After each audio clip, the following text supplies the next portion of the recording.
God is very legalistic. Laws apply in heaven. If you sin, God will forgive you, but laws will take their course. You can't afford to live without burning. You will die in your sleep. If the devil attacks you with sickness, you have the right to say, I can't be sick. If I keep quiet, many people will, in the name of serving God, will bow down to gods that Apostle Paul does not know. I'm trying to save a generation. One person went to comment somewhere and he said, all these people that say that they are miracle workers, he said, don't trust a so-called healing evangelist that wears glasses. I laughed. Ask them. Oko Polytechnic, the guy brought out his glasses and broke it with his 2 hands. Oko Polytechnic. Where's Anoa? Am I lying? Broke it with his hands. God opened his eyes, cleared his eyes. The one that was preaching was wearing glasses. Then I go to my room and I say, Lord,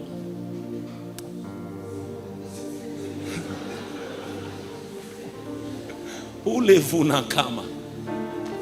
Tears even fall from my own eye and I say, heal this eye, Lord. And the Lord said, glory.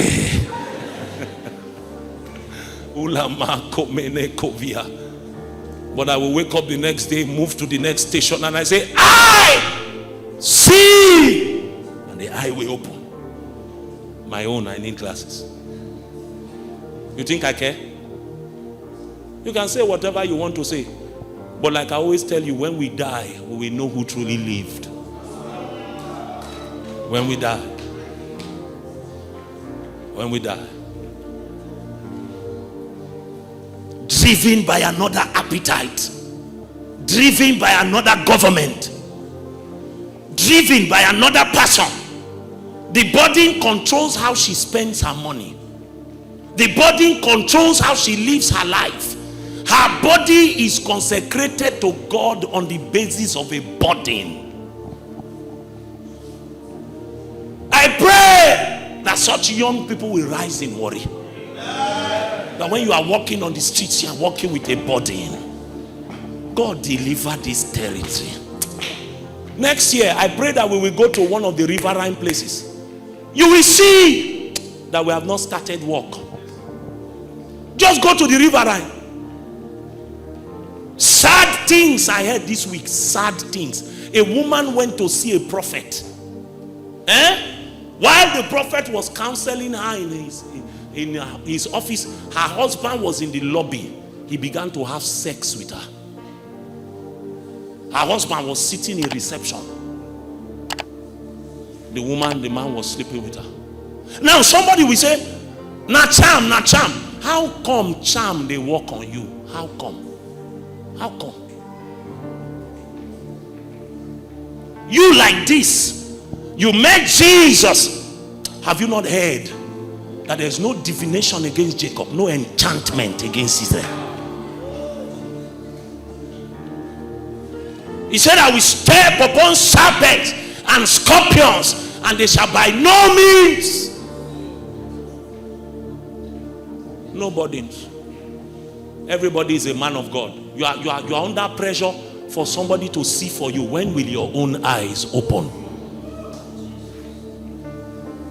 When will you begin to receive messages, communications from Jesus? When? That's why the false prophetic is thriving in the south. Go everywhere in the south house. False prophets everywhere. And it's not because the false prophets are powerful. It's because the people, there is something wrong with the kind of people we are raising. It's a law of supply and demand.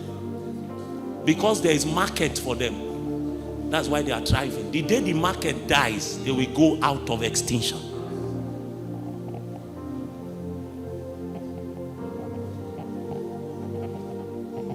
I pray that the Lord will put a genuine burden upon your heart.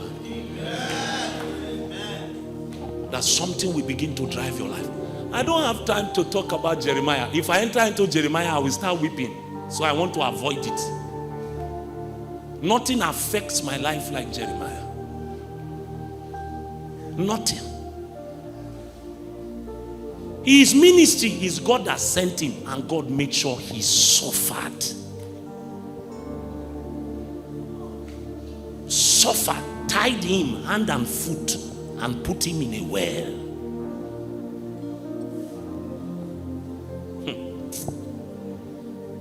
Oh, Jesus.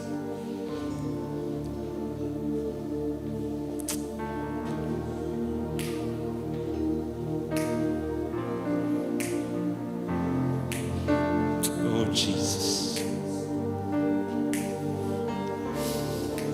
Oh, Jesus.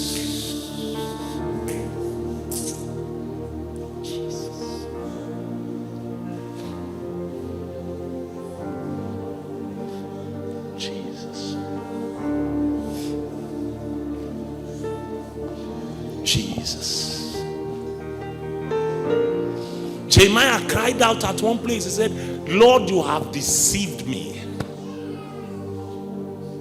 And I was deceived.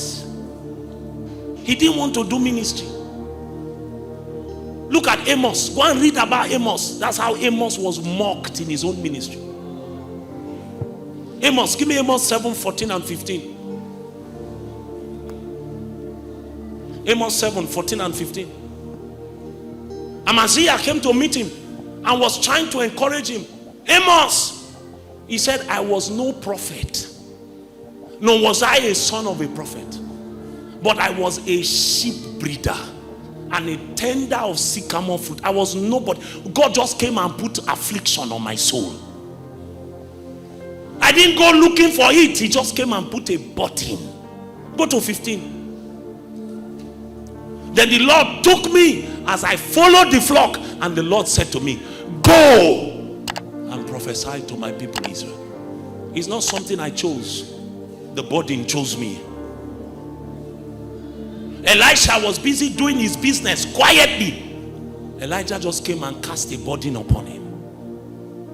The man had to sell his oxen, sell everything. You see, when I tell you here that I'm ready to waste for Jesus, it's not a cliche. I'm not trying to be emotional. This life has no meaning outside of the burden. This life